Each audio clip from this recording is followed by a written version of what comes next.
Julgados e comentados. A jurisprudência sob a ótica do Ministério Público. Uma produção Ministério Público do Paraná.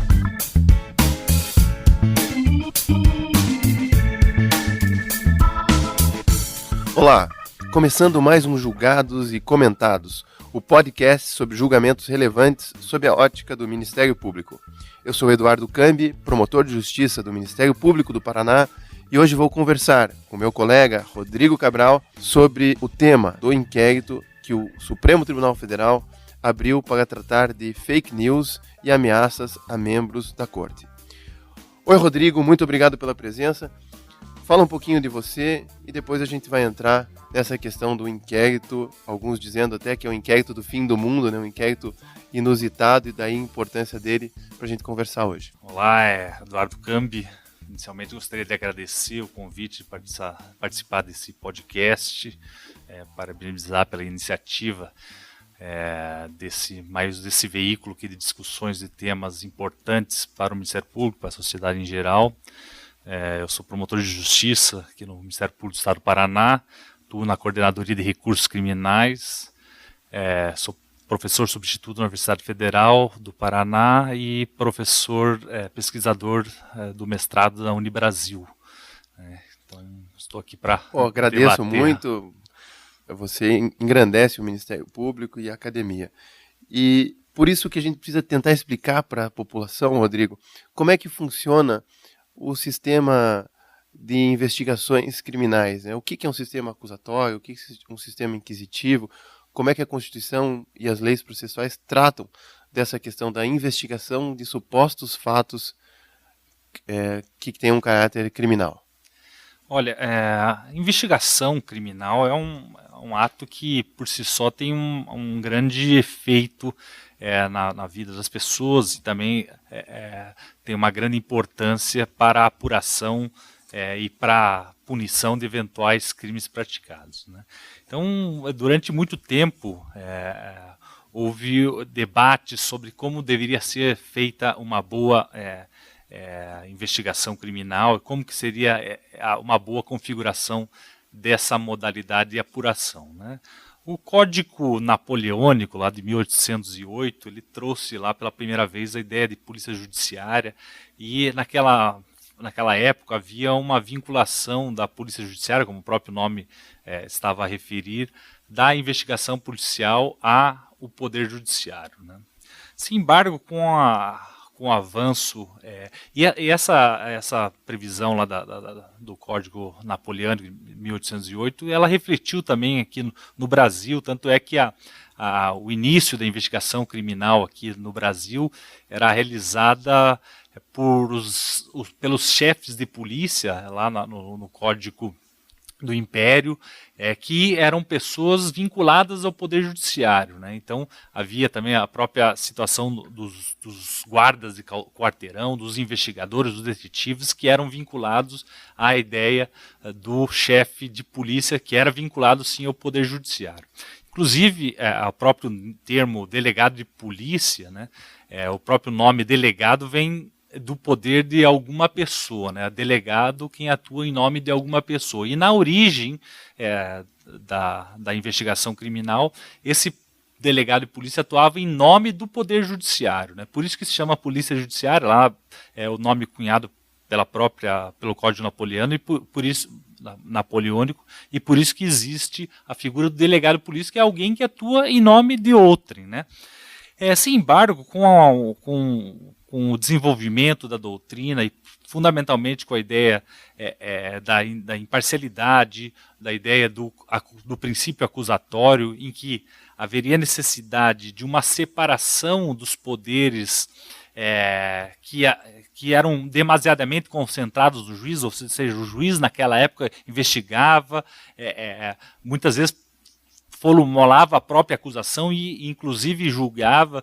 Toda essa concentração de poderes numa só pessoa gerava a possibilidade de muitos abusos e de investigações mal feitas, viciadas e condenações injustas.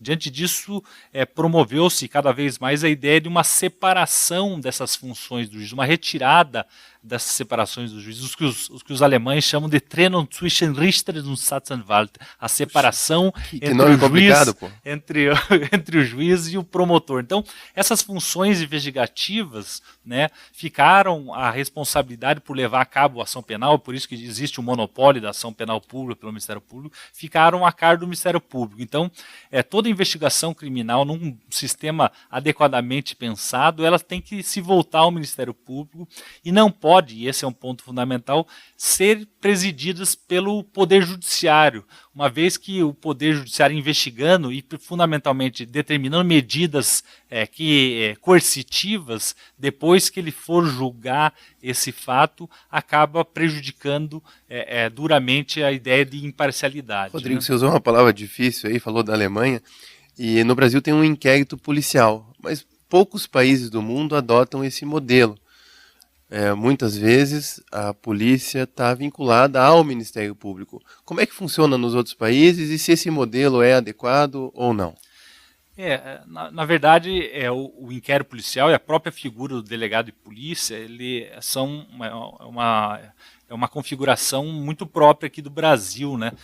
Oriunda daquelas dificuldades lá do Brasil de antigamente, que um juiz não poderia estar presente em todas as localidades e haveria necessidade de delegação de poderes.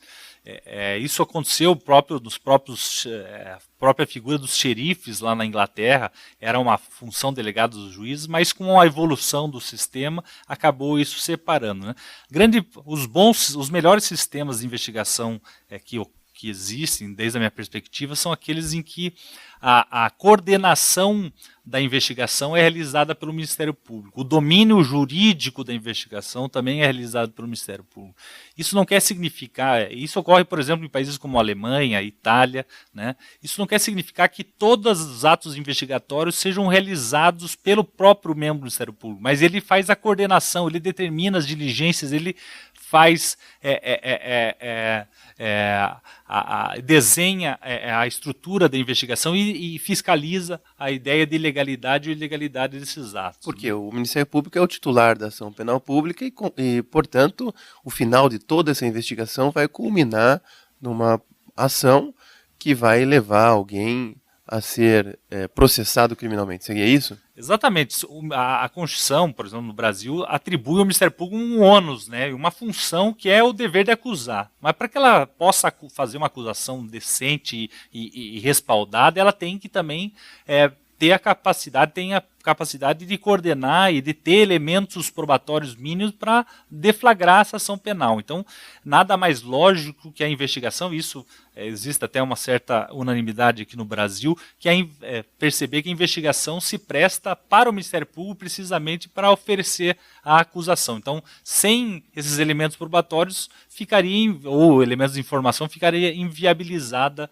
a acusação, né? Então, por exemplo, hoje na Alemanha existe uma séria crítica que a investigação, a crítica que se faz hoje na investigação é que há uma politização, demasiada politização da investigação, ou seja, o Ministério Público acaba fazendo uma supervisão meramente formal, falando em alemão é o Verpolizeitung da investigação, uma politização, dando uma brasileirada no termo, da investigação.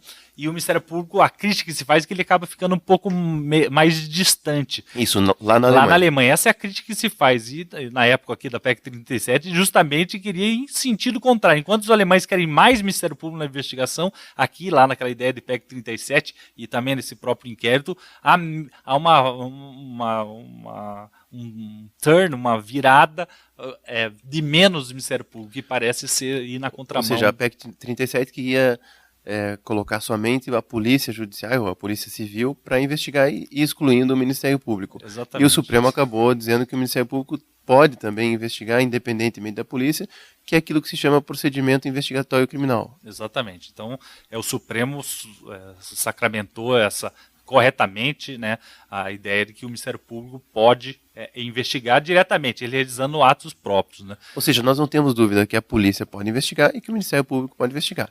Mas agora, o juiz pode investigar? Ou seja, você, nesse contexto, né, não existe uma separação pela Constituição entre o Estado juiz e o Estado acusador? Exatamente. Isso é uma questão que há uma série de debates sobre quem poderia presidir essa investigação, coordenar essa investigação. A gente vê que lá no princípio, nos tempos passados, havia quem fazia essa função era o juiz, né? Mas hoje há uma crítica duríssima e há muito poucos países que esse papel é feito pelo juiz.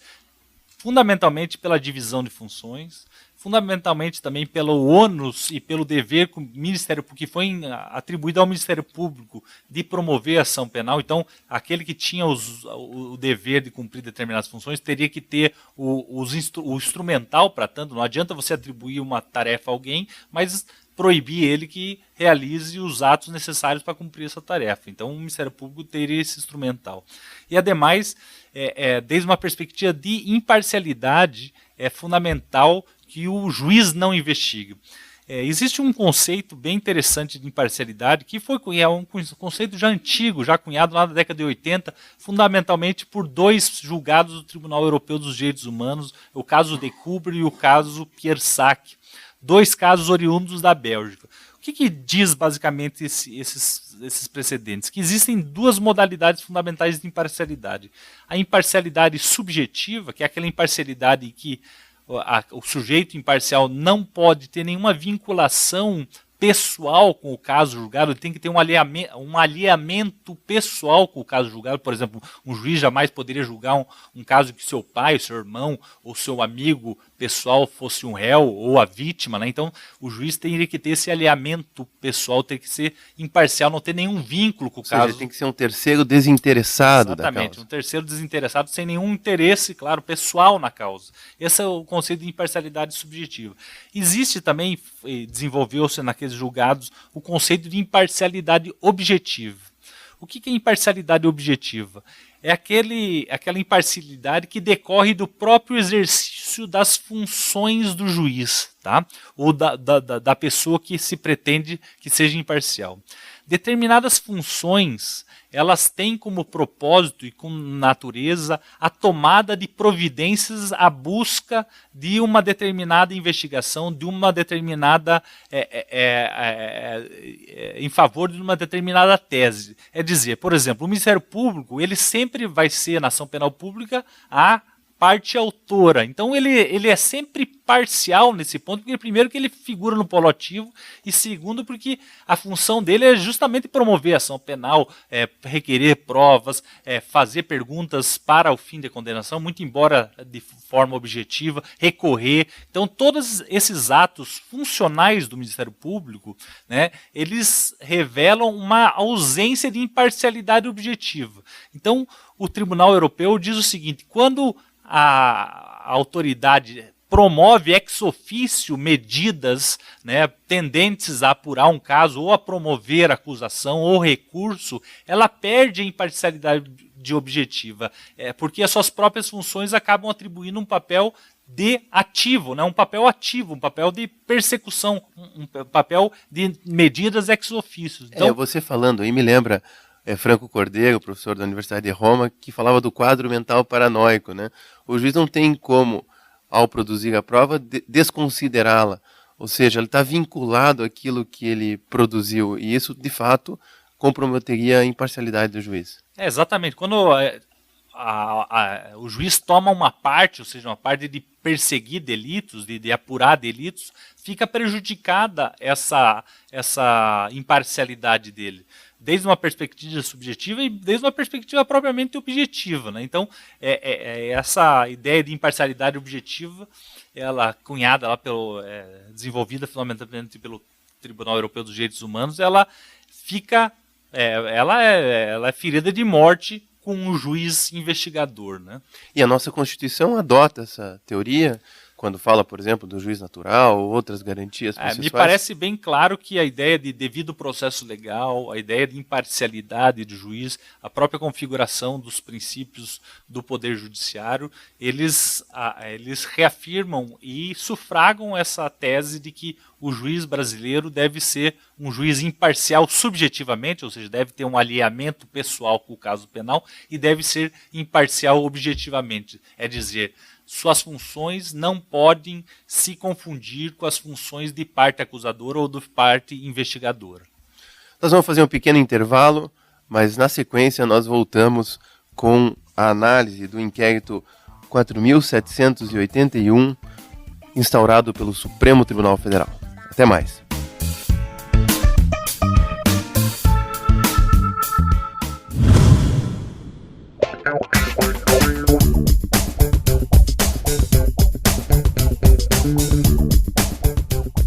Cabral, vamos retomar aqui a discussão que está ficando quente, né? Para falar sobre o inquérito 4.781, um inquérito administrativo que está previsto no artigo 43 do Regimento Interno do Supremo Tribunal Federal, que diz lá: ocorrendo infração à lei penal, na sede ou dependência do tribunal, o presidente instaurará inquérito se envolver autoridade ou pessoa sujeita à sua jurisdição, ou delegará esta atribuição a outro ministro. Então, gostaria que você explicasse o que é essa ideia de inquérito administrativo e a sua eventual compatibilidade ou não com a Constituição Federal. Olha, Cambi, para ser sincero, esse inquérito aberto pelo Supremo, eu não tenho a menor dúvida que é um inquérito com maior número de nulidades e ilegalidades que eu já vi na minha atuação prática desde que eu entrei na faculdade, desde que eu entrei no Ministério Público. Nunca vi um inquérito com tanta... Você já tinha visto algum inquérito desse tipo, instaurado pelo próprio magistrado? Isso é comum? Eu nunca tinha visto. Talvez possa até ter ocorrido, eu acho que não houve, mas eu nunca vi um inquérito com tantas nulidades e tantas ilegalidades assim como esse investigado. Né? Ou seja, é inconstitucional, na sua visão, que o próprio julgador, o próprio Poder Judiciário instaure um inquérito, ainda que diga respeito a pessoas ligadas aos membros do Supremo Tribunal Federal? Me parece que existe uma série de inconstitucionalidades e ilegalidades. Né? A primeira é que, desde a minha perspectiva, houve uma distorção, inclusive, do que diz o 41. Né? Existe no 41 dois requisitos. Do regimento interno. É que o crime seja praticado 43, nas dependências... 43. Nas dependências do tribunal. E outro, envolver a autoridade ou pessoa sujeita à sua jurisdição. Isso quer dizer, obviamente, que só poderá haver investigação diretamente pelo Supremo se a pessoa que praticou o delito, em tese, é uma pessoa sujeita à jurisdição do Supremo.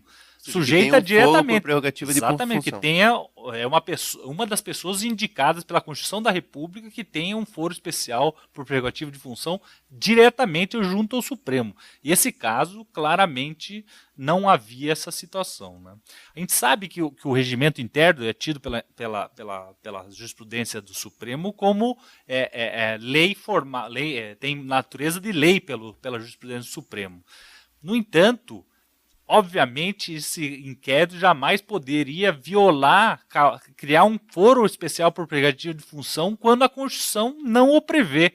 Então, a própria interpretação literal do dispositivo do artigo 43 denota isso, que são, em tese, os delitos em tese praticados por pessoa com foro especial por prerrogativa de função, e mesmo se forçasse uma interpretação que não há espaço aqui, essa lei jamais poderia estender o foro especial por prerrogativa de função para pessoas não previstas na Constituição, conforme a própria jurisprudência do Supremo, no caso da improbidade. Só a Constituição assim. Pode dizer quem tem foro por prerrogativa de função e não com o regimento interno. Exatamente. E já houve a declaração, salvo engano, do artigo 84 do Código de Processo Penal, que previa um foro especial para a pessoa para os casos de improbidade administrativa, e foi declarado inconstitucional corretamente pelo Supremo Tribunal Federal. Agora, chama a minha atenção o objeto desse inquérito: para apurar notícias fraudulentas, fake news, denunciações caluniosas, ameaças, infrações revestidas de ânimos caluniante, difamante ou injuriante. Ou seja, um objeto amplo, sem investigados definidos e ainda em segredo de justiça. Você veja, a investigação, a portaria, para que serve uma portaria? Ela serve para delimitar um fato que já ocorreu, né, para ser investigado. Então, a gente verifica que, primeiro, essa portaria não tem delimitação de um fato específico, não tem delimitação do número de investigados. Ela não se refere a fatos pretéritos, só fatos pretéritos, mas ela permite a apuração de fatos futuros à investigação criminal. Então, fatos que ocorreram depois da instauração da investigação criminal. Uma espécie de investigação prospectiva que reúne, cujo objeto não se dá por fatos, como que é o correto pela nossa Constituição, mas por um tema determinado, ou seja, por uma vítima, ou seja, todos os crimes praticados em tese contra uma determinada vítima, há uma espécie de foro especial relativo à vítima, né? E com delitos que não guardam a ideia de conexão e continência entre si. Claro que se você quer investigar mais de um fato no inquérito policial, é perfeitamente possível, num PIC é perfeitamente possível, só que eles têm que guardar conexão e continência, né? E ademais, e mais grave, eles investigam fatos que são vinculados a outros juízos. Então, o Supremo vai investigar para os juízes lá de primeiro grau de São Paulo, lá de Pernambuco, lá daqui de Curitiba, processar e julgar. O promotor natural também seria desses casos. Isso, você veja que, fazendo um parênteses, a própria investigação foi instaurada como uma forma de reafirmar a moralidade, né, a respeitabilidade do Supremo, né, afastar uma depreciação da imagem do Supremo. Me parece claro e evidente que a gente não pode aceitar falas que falem, por exemplo, que tem que fechar o Supremo, que falas criminosas contra os ministros supremos. Todos esses fatos têm que ser apurados e têm que ser tomadas medidas do Supremo. Ou seja, a liberdade de expressão tem limites, claro, fake news é algo que é importante de se combater, mas não dessa forma. Sim, a prática de delitos previstos no Código de Legislação Especial tem que ser apurados, mas não pelo Supremo.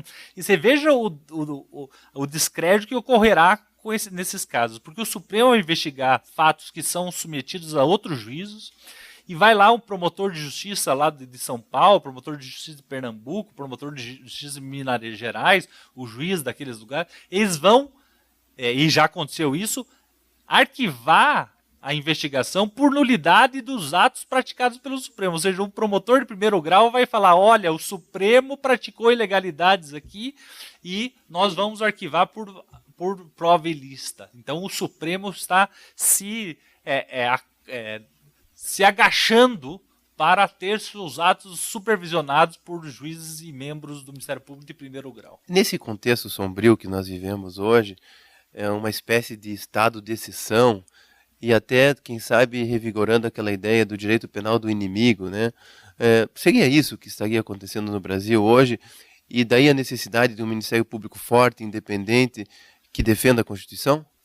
Você veja que aqui o que houve é toda aquela acumulação de poderes que a gente criticou no primeiro bloco, ou seja, o próprio ministro Alexandre de Moraes, ele determina os atos investigatórios, ele determina as medidas judiciais típicas de um juiz de garantia, ele realiza atividades típicas de um delegado de polícia e realiza, ao mesmo tempo, atividades típicas do juiz de garantia. Ou seja, todas aquelas medidas que inserem-se na denominada cláusula de reserva de jurisdição, por exemplo, busca e apreensão, interceptação telefônica, né, e outras medidas, como a prisão, por exemplo, são feitas necessariamente pelo Poder Judiciário, né? Mas então por autoridade que tem que ser distinta daquela que está investigando. Ou seja, toda vez que requer-se uma medida que exige a cláusula de reserva de jurisdição, tem que ser um juiz que faz isso, num pedido solicitado normalmente pelo Ministério Público. Aqui há uma acumulação, ele bate o pênalti, ele bate o escanteio e cabeceia para o gol.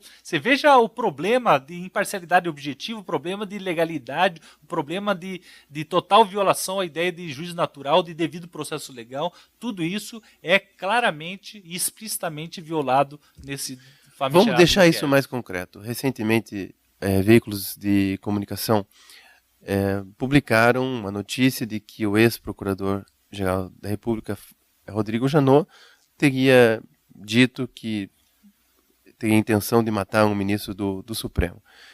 Isso está dentro desse inquérito, e dentro desse inquérito o próprio ministro que investiga deu medidas de busca e apreensão, restrição de direitos. Explica para nós isso.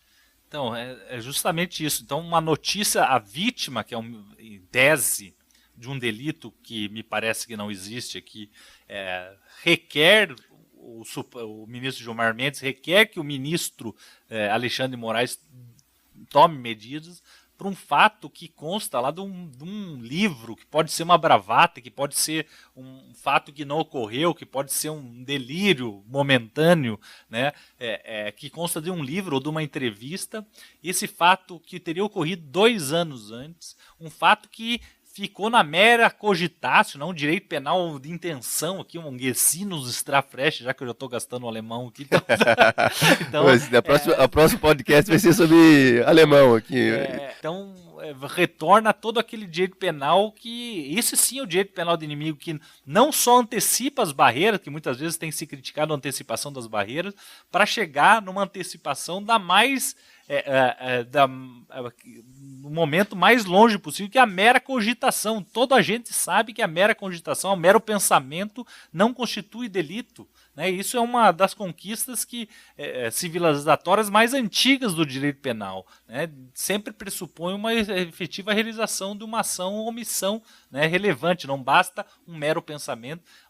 Ainda mais quando falado numa entrevista sem nenhuma formalização adequada, sem nenhuma medida adequada, e parece que até em uma situação de própria debilidade do ex-procurador-geral, porque parece que ele não está muito bem, sabe? Então, acho que mas o ministro Alexandre de Moraes, ele cita a Lei 7.170 de 83, que é a velha doutrina da segurança nacional, que foi uma lei típica do período ditatorial para dizer, por exemplo, que o investigado teria ofendido a integridade corporal ou a saúde de qualquer autoridade mencionada no artigo 26, que são ministros do Supremo Tribunal Federal. Ou seja, dentro desse contexto de estado de exceção, retomar a doutrina da segurança nacional não é mera coincidência.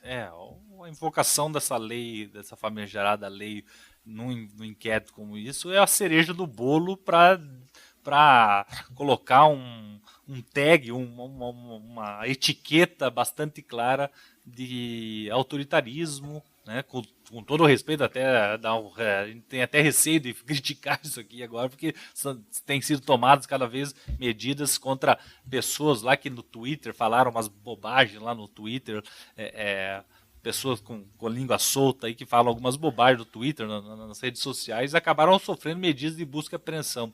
O que gera também um desgaste à credibilidade, à institucionalidade do sistema penal, né? Um direito, uma sociedade civilizada, democrática, as pessoas não têm que ter esse receio de às vezes criticar, e os órgãos públicos eles têm que ter uma tolerância muito maior à crítica, porque eles são submetidos ao escrutínio público, faz parte dos órgãos públicos sofrerem críticas. É importante, às vezes, que as críticas sejam mal educadas, muitas vezes possam ser infundadas, mas é fundamental, na forma de evolução das instituições públicas, sofrer críticas, né? Claro que essas críticas, se demandarem por um fato criminoso, cumprirá a autoridade policial com atribuição para tanto, ao mesmo Ministério Público, ao promotor natural, ao juiz natural, apurar e eventualmente processar esses casos.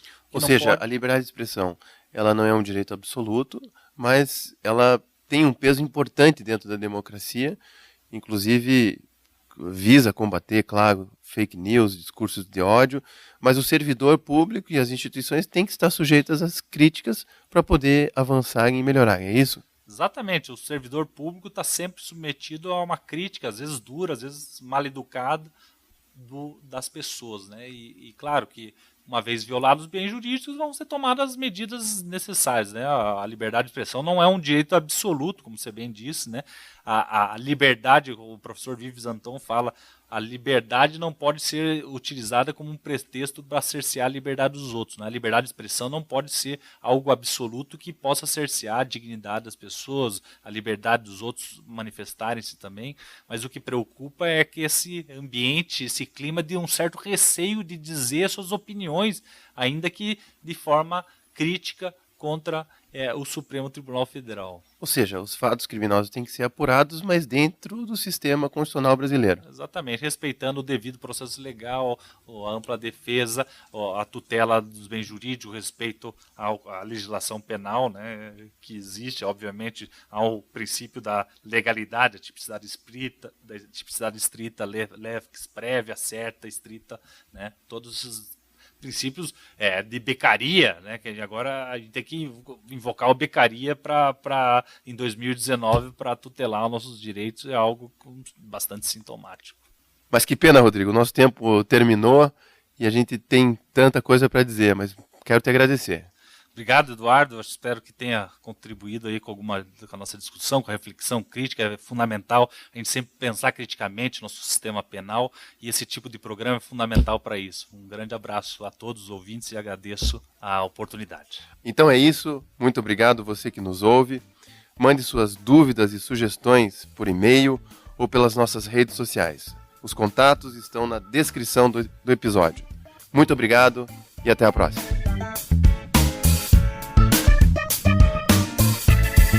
Uma produção Ministério Público do Paraná.